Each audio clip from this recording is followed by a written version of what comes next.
I think this isn't an issue that's actually like really, really prevalent in fighting games and just games industry as a whole. Like what happens is when people make games, they think to themselves, right? They think that, oh, if we make it as loose as possible and as unrestricted as possible, then people will have fun and be creative with it. But what they don't realize is that when you do that, there's too many variables for players to watch out for. And what ends up happening is everyone plays exactly the same to cover as many variables as possible. I recognize this from my background in like martial arts. When I'm boxing, right, I know that, say for example, with my stance, I can take a plethora of different stances.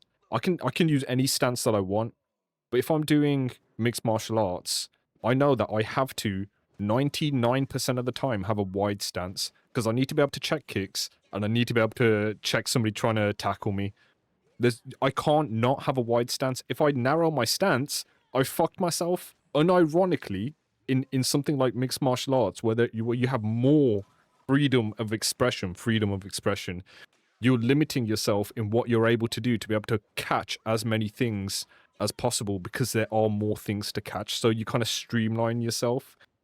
And the irony is in something like boxing, there's actually more freedom of expression because there's more restrictions on the rules to what you can and can't use.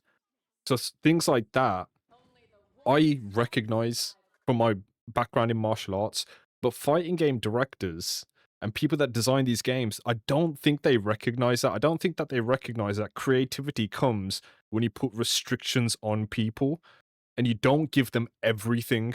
When you give them everything, like it kind of fucks the entire system up